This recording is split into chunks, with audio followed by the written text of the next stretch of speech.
Jungkook লিসার হাত থামিয়ে দিয়ে বলল, আরে বেবি, কি করছো তুমি? ছুঁচু মেরে কেউ হাত গন্ধ করে নাকি? জাঙ্কুকের এই কথা শুনে লিসা বলল, হ্যাঁ বেবি, তুমি ঠিকই বলেছ। আমিও না কাদের সাথে যে লড়তে যাই কিছুই বুঝি না। আচ্ছা বেবি, চলো না আমরা শপিং করতে যাই। একেবারে বিয়ের শপিং, সবটা আজকেই শেষ করে আসবো। চলো না বেবি। এই কথা শুনে জাঙ্কুক বলল, ওকে বেবি, শুধুমাত্র শপিংয়েই তো যেতে চেয়েছ। ওকে, তোমাকে নিয়ে যাব। তোমাকে না নিয়ে গেলে কাকে নিয়ে যাব? জাঙ্কুকের হবু বউ বলে কথা, চলো শপিংয়ে যাব। জাঙ্কুকের দিকে তাকিয়ে বলল, এই জলদি গিয়ে রেডি হয়ে নাও। এই কথা শুনে লিসা ব্রু কুচকে জাঙ্কুকের দিকে তাকিয়ে বলল, কি বলছো বেবি? এই মেয়েটা আমাদের সাথে কেন যাবে? জাঙ্কুক বলল, আরে বেবি, তুমি অমনভাবে নিচ্ছ কেন? ওকে তো শুধু নিচ্ছি, তোমার শপিং ব্যাগগুলো তো ক্যারি করার জন্য একটা মানুষ দরকার, তাই না? তাই তো ওকে বললাম। লিসা বলল, ও বেবি, তুমি আমার এত চিন্তা করো, সো কিউট। বলেই লিসা আবার জাঙ্কুককে হাক করতে গেল। জাঙ্কুক বলল, তাড়াতাড়ি রেডি হয়ে নাও, তাড়াতাড়ি বের হবো, ওকে? বলে জাঙ্কুক তাড়াহুড়ো করে সেখান থেকে চলে গেল। এর মধ্যে কেটে গেছে 2টা দিন, আর এই 2 দিনে এত তাড়াতাড়ি সব কিছু হয়ে গেছে, যার জন্য শুধু আরিম সাহেব প্রস্তুত ছিল, আর বাড়ির একটা মানুষও প্রস্তুত ছিল না। লিসার বাবা হঠাৎ করেই বিজনেসের কাজে একটু বাইরে যাবে, তাই তো তিনি চাচ্ছিল সে বাইরে যাওয়ার আগেই মেয়েকে বিয়ে দিয়ে দিবে। তাই ঘরোয়াভাবে এখন ছোটোখাটো একটা অনুষ্ঠান হবে, আর কাজ শেষ করে বাইরে থেকে ফিরে এসে ধুমধাম করে অনুষ্ঠান করে মেয়েকে তুলে দিবে। জিয়ন বাড়ি আলোতে সেজে উঠেছে, কিন্তু বাড়ির মালকিনি এ বাড়িতে নেই। কারণ হচ্ছে তার লিসাকে পছন্দ নয়। যখন আরিম সাহেব লিসাকে এই বাড়িতে নিয়ে আসে, তখন লিসার ড্রেস আপ দেখে ঘৃণায় লিসার থেকে তার মুখটা ফিরিয়ে নেয় তিনি, আর রুমে চলে যায়। যতক্ষণ অবধি লিসা বাড়িতে ছিল ততক্ষণ সে রুম থেকে বেরোয় না। এরকম বেহায়া নির্লজ্জ মেয়েকে দেখতেও তার রুচিতে বাঁধে, তাই তো জিন বেগম তার রুমে চলে গেছে। জিন বেগম প্রথমে ভেবেছিল হয়তো এই সব কিছুর পিছনে আরিম সাহেবের হাত আছে, জাঙ্কুক কিছুই জানে না। কিন্তু যখন তিনি জানতে পারলেন জাঙ্কুক সব কিছুই জানে, আর সেই মেয়ের জন্য জাঙ্কুক তাকে অপমান করেছে, কিন্তু তে চুপচাপ সেই অপমান মেনে নিয়েছে, কোনো প্রতিবাদ করেনি, তখন তিনি ওদের দুজনকে একসাথে ডেকে নিয়ে বলল, আচ্ছা তোরা কি চাইছিস আমাকে একটু বুঝিয়ে বলবি? তোরা কেন আমার এই সাজানো সংসারটাকে এইভাবে ধ্বংস করে দিচ্ছিস? আর তে, আমি তোকে কয়বার বুঝিয়েছি বলতো, কিন্তু তুই আমার কোনো কথাই তোর কানে তুলিস না। নিজেকে অনেক বড় মনে করছিস, তাই তো? অনেক বড় হয়ে গেছিস, সব কিছুই বুঝিস, তাই না? শোন, চুপ করে থাকা কোনো সমস্যার সমাধান নয় তে। তোকে আমি কতবার বলেছি যে তোর কি হয়েছে আমাকে বল, কিন্তু তুই আমাকে কিছুই বলিসনি। যাই হোক, তোর জন্য আমার যে ভালোবাসাটা ছিল সেটা তুই নিজের হাতেই নষ্ট করে দিলি। আজ থেকে আমি ভুলে যাব তে নামের কাউকে আমি আমার মেয়ের জায়গা দিয়েছিলাম। আজ থেকে আমার একটাই মেয়ে, সেটা হচ্ছে জিমিন। তুই আমার ভরসার জায়গাটা পেয়েও হারিয়ে ফেলেছিস। আমি তোর কাকাকে কথা দিয়েছিলাম যে তোকে একটা সুন্দর জীবন উপহার দিব, তোকে এমনভাবে গড়ে তুলব যে পুরো বিশ্বের মানুষ তোকে চিনবে। কিন্তু আমি ব্যর্থ হয়ে গেলাম। জীবনের প্রথম আমি কাউকে কথা দিয়ে কথাটা রাখতে পারলাম না। জিন বেগমের কথার প্রত্যুত্তরে তে কিছুই বলল না, শুধু চুপ করে চোখের পানি ফেলতে লাগলো। এরই মধ্যে জাঙ্কুক বলে উঠল, যে থাকতে না চায় তাকে জোর করে রাখার কোনো মানে হয় না আম্মি। আমি তার সবটা জেনে তাকে ভালোবেসেছি, আমার মনটা তার নামে লিখে দিয়েছি, কিন্তু সে তো আমাকে চায় না, তাই আমি বাবার কথাই মেনে নিয়েছি। এই কথা শুনে জিন বেগম বলল, কি, এতদিন তোর বাবা একা জ্বালিয়েছে, আর এখন তোরা দুইজনে শুরু করেছিস? ঠিক আছে। জিন বেগম রাগে ক্ষোভে নিজের ব্যাগপত্র গুছিয়ে জিয়ন বাড়ি ছেড়ে চলে আসে তার গ্রামের বাড়িতে, তার বাবা মায়ের কাছে। যদিও জাঙ্কুক আর আরিম সাহেব একবার এসেছিল তাকে নিয়ে যেতে, কিন্তু সে সাফ সাফ বলে দিয়েছে যদি লিসার সাথে জাঙ্কুকের বিয়ে হয় তাহলে সে আর কোনো দিনও ওই বাড়িতে ফিরবে না। বিয়ের তোড়জোড় শুরু হয়ে গেছে, যদিও ঘরোয়াভাবে হবে বিয়েটা, তবুও লিসা পুরো দমে শপিং করছে। শপিংয়ে তেকেও নেওয়া হয়েছে। জাঙ্কুক তেকে দেখিয়ে দেখিয়ে লিসার সাথে হাসাহাসি করছে, যা দেখে তে হৃদয়টা ক্ষতবিক্ষত হয়ে যাচ্ছে। কিন্তু এইদিকে জাঙ্কুকের কোনো খেয়ালই নেই, সে তো লিসার সাথে শপিংয়ে ব্যস্ত। তে ভাবলো ও আর এখানে দাঁড়িয়ে ওদের কাহিনী দেখে কষ্ট পাবে না, যেহেতু শপিংয়ে চলেই এসেছে, ও ওর মতো ঘুরবে আর ওরা ওদের মতো শপিং করবে। এই বলে তে হাঁটা ধরলো। তে প্রত্যেকটা দোকান ঘুরে ঘুরে দেখছে। হঠাৎ একটা লাল শাড়ি দেখে তের চোখ আটকে গেল। একটি লাল টুকটুকি জামদানি শাড়ি তের খুব পছন্দ হয়েছে। তে শাড়িটার দাম জিজ্ঞাসা করতেই বলা হলো এটার দাম নাকি 5,500 টাকা। তে চুপ করে দোকান থেকে বেরিয়ে গেল, কারণ তের কাছে 5,500 তো দূরের কথা, 1 পয়সাও নেই। এটা ভাবতে তের মনটা একটু খারাপ হয়ে গেল। জাঙ্কুক যতই লিসার সাথে ঘুরুক না কেন, জাঙ্কুকের নজর লুকিয়ে লুকিয়ে সবসময় তের উপর ছিল। তেকে যখন মন খারাপ করে ওই দোকানটা থেকে বেরোতে দেখলো, জাঙ্কুক সাথে সাথে সেখানে গিয়ে লোকটাকে জিজ্ঞাসা করলো তের মন খারাপের কথা। তো লোকটা জাঙ্কুককে বলে দিল ওই শাড়িটার দাম জিজ্ঞাসা করেছিল তে। তো তখন জাঙ্কুক সাথে সাথে বলল, ঠিক আছে ওই শাড়িটা প্যাক করে দিন, আর শাড়ির সাথে ম্যাচিং করে চুড়ি, তারপরে মেয়েদের আরও যা যা লাগে সব কিছুই প্যাক করে দিবেন। লোকটা বললো ঠিক আছে স্যার। তো লোকটা সেটি প্যাক করে দিল। জাঙ্কুক লিসার কাছে আসতেই লিসা বলল, বাবু চলো না একটু কিছু খেয়ে নিই, আমার খুব খিদে পেয়েছে। জাঙ্কুক বলল, ঠিক আছে চলো। জাঙ্কুক ওদের দুজনকে নিয়ে একটি বড় নামকরা রেস্টুরেন্টে চলে আসে। তো জাঙ্কুকদের ব্যথিত মুখ দেখে বেশ বুঝতে পারছে এদের ভিতরে খুব জ্বলছে। ও মনে মনে অনেক কষ্ট পাচ্ছে। জাঙ্কুকদের কষ্ট আরেকটু বাড়িয়ে দেওয়ার জন্য লিসাকে খাইয়ে দিল। লিসাও সাথে সাথে জাঙ্কুককে একটু খাইয়ে দিল। ওদের দুজনের এই লুতুপুতু দেখে তে আর সহ্য করতে পারলো না। তে খাবার সেরে সেখান থেকে উঠে বাইরে চলে গেল। তেকে চলে যেতে দেখে জাঙ্কুক আর লিসা হো হো করে হেসে দিল। তো লিসা কিছুক্ষণ হাসার পরে হাসা থামিয়ে বলল, অনেক হয়েছে ভাই, মেয়েটাকে আর জ্বালাস না। বাচ্চা মেয়ে, কি হাল হয়েছে দেখেছিস? মুখটা শুকিয়ে এইটুকু হয়ে গেছে। মেয়েটার মুখটা দেখে আমারই তো ইচ্ছে করছে আদর করে পুরো ভরিয়ে দিই। তোর কি এরকম কোনো ইচ্ছে করছে না জাঙ্কুক? জাঙ্কুক বলল, শুধু জড়িয়ে ধরে আদর করা নয়, ইচ্ছে তো করা আর অনেক কিছুই করতে, কিন্তু মেয়েটা আমাকে কম জ্বালায়নি ভাই। এবার নিজে একটু জ্বলে দেখুক ভালোবাসার দহনে পড়তে কেমন লাগে। আমি খুব ভালোভাবেই জানি মেয়েটা আমাকে পাগলের মতো ভালোবাসে। ও সুগাকে ভালোবাসবে তো দূর, সুগার দিকে ভালোভাবে চোখ তুলে তাকিয়েও দেখেনি। শুধু আজকের রাতটা ভাই, আজকের রাতটা পার হলে কালকে ওকে ভালোবাসায় ভরিয়ে দেব, আদর করতে করতে পাগল বানিয়ে দিব। নতুন এক গল্পের সূচনা করব। লিসা বলল, কিন্তু আন্টি যে ভুল বুঝে দূরে সরে গেল, তার কি হবে? জাঙ্কুক বলল, আরে সেটা আমার উপর ছেড়ে দে। এটা আম্মির জন্য খুব বড় একটা সারপ্রাইজ। আমি যখন জানতে পারবো এটা তোর আর আমার প্ল্যান ছিল তেকে আমার নিজের করে নেওয়ার, তখন দেখবি আমি খুব খুশি হবে। থ্যাংক ইউ আর সরি দুটো একসাথেই বলছি রে লিসা তোকে, কারণ তুই আমার জন্য যা করলি সেটা সবাই করতে পারে না। আমার জন্য আম্মির কাছে তুই অনেকটা ছোট হয়েছিস, অনেকটা অপমানিত হয়েছিস। আমি তোকে খারাপ চোখে দেখেছি আমার জন্য। তোকে এর জন্য অনেক অনেক সরি আর ধন্যবাদ, কারণ তুই আমার অনেক বড় একটা সাহায্য করেছিস।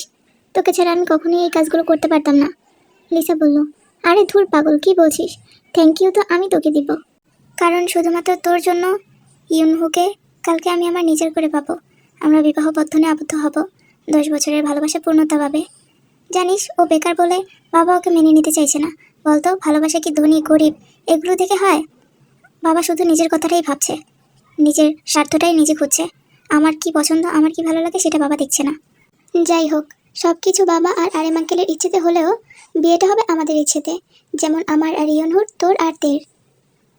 রাত 12:30, সবার রুমে লাইটই অফ হয়ে গেছে। তে যেন এই সময়টার অপেক্ষায় ছিল। ওর বুকের ভিতর সব কিছু চূর্ণ বিচূর্ণ হয়ে যাচ্ছে, কষ্টে পুরো বুক ভারী হয়ে গেছে। কি করবে বুঝতে পারছে না, আর মাত্র কয়েকটা ঘন্টা বাকি আছে। তাই কিছুতে ওর সুন্দর বেড়া মানুষের সাথে অন্য কোনো মেয়েকে সহ্য করতে পারবে না। নিজের চোখের সামনে সুন্দর বেড়া মানুষকে চিরজীবনের জন্য অন্য কারো হয়ে যেতে কিছুতেই দেখতে পারবে না তে। তাই তো মনে মনে এক কঠিন সিদ্ধান্ত নিয়েছে তে। সুন্দর করে একটি চিরকুট লিখে টেবিলের উপরে রাখলো।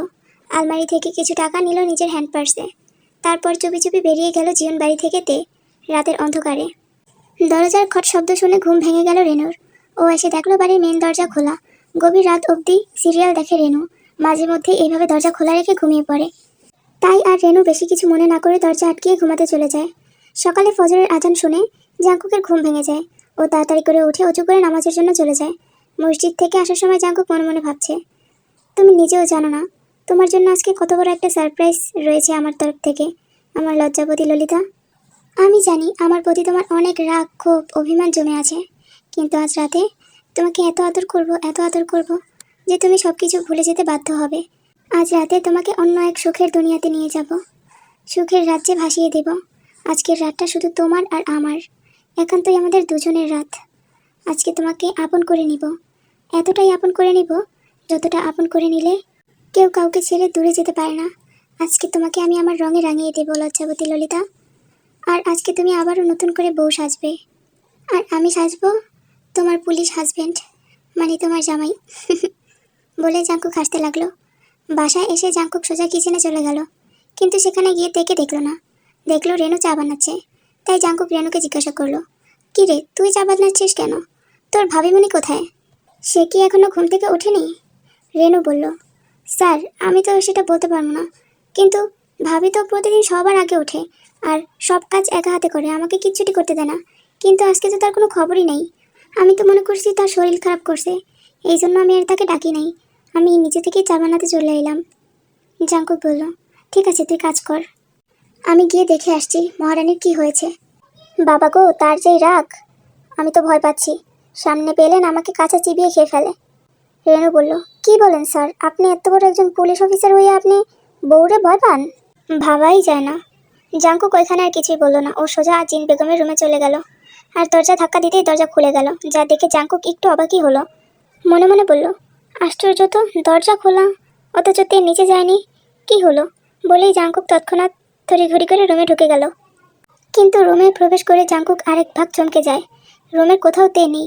ওয়াশরুম, ব্যালকনি সব জায়গায় খোঁজা হয়ে গেছে, কিন্তু তে কোথাও নেই। জাঙ্কুকের মুখটা মলিন হয়ে গেছে।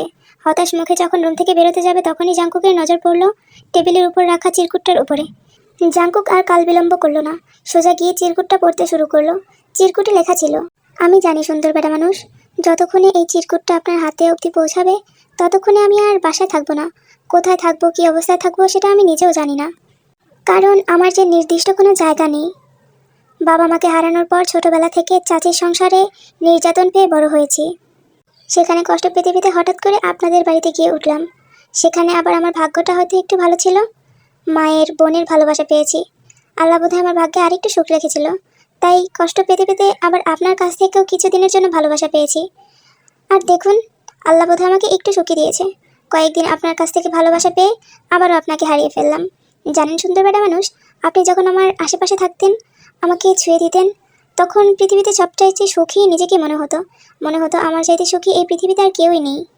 ও, এখানে আমার লেখা একটু ভুল হয়েছে। শুধু শুধু আল্লাহকে দোষ দিয়ে কী লাভ বলুন তো? যেখানে একটা কথা আছে, লোভে পাপ পাপে মৃত্যু, সে জায়গায় আমি তো লোভই করেছি। এইটুকু ভালোবাসায় আমার হচ্ছিল না, আমার আরও ভালোবাসা চাই। তাই তো আপনাকে কাছে পেয়ে আরও কাছে চেয়েছিলাম। আর তখনই হঠাৎ একটা দমকা হাওয়া এসে আপনাকে আমার কাছ থেকে অনেক দূরে নিয়ে গেল। আমার সবটুকু সুখ, সবটুকু আনন্দ নিজের সাথে উড়িয়ে নিয়ে গেল। আচ্ছা, আপনি তো এটাই মনে করতেন আমি সুগা ভাইয়াকে ভালোবাসি, তাই না? কিন্তু এটা সত্যি না। আমি ওনাকে আমার ভাইয়ের মতো জানতাম। আমি কখনো ওনার চেহারার দিকে ভালোভাবে তাকিয়েও দেখিনি। ভালোবাসা তো দূরের কথা, আপনি বিশ্বাস করুন, আমার মনটা সারাদিন শুধু আমার সুন্দর বেটা মানুষটাকেই খুঁজতো, তার পিছনেই পড়ে থাকতো, তাকে নিয়ে ভাবতো। অন্য কাউকে নিয়ে ভাবার সময় আমার মনের ছিল না। একটা কথা কি জানেন, আমার মনে হতো আমার এই মনটা শুধু আমার নয়, আপনারও। আর আপনার মনটা আপনার অনুমতি ছাড়া কী করে অন্য কারো কথা ভাবে, অন্য কাউকে ভালোবাসবে বলুন তো? জানেন, আমার ভালোবাসার গভীরতা অনেক ছিল, যেটা হয়তো মেপে শেষ করা যাবে না। আমি আপনাকে হারানোর অনেক ভয় পেতাম, অনেক ভালোবাসি আপনাকে পুলিশ। একটা সত্যি কথা কি জানেন, খুব মজার কথা, আমি না আপনাকে রেনুর সাথে কথা বলতে দেখলেও আমার কেমন খারাপ লাগতো, অনেক হিংসে হতো। সেই জায়গায় লিসা আপু তো অনেক বড় বিষয়। আমি কিছুতেই এটা সহ্য করতে পারতাম না, আমার চোখের সামনে আমার সুন্দর বেটা মানুষটা অন্য কারো হয়ে যাবে চিরজীবনের জন্য। না না, এটা কখনোই আমি সহ্য করতে পারতাম না। তাই তো আমি এই সিদ্ধান্তটা নিয়েছি, আপনাকে ছেড়ে অনেক দূরে চলে এসেছি। আমি না হয় দূর থেকেই আপনাকে ভালোবাসবো, কাছে থেকে যদি যন্ত্রণা পাই তাহলে দূরে থাকাই ভালো। আমি চাই না এই যন্ত্রণা।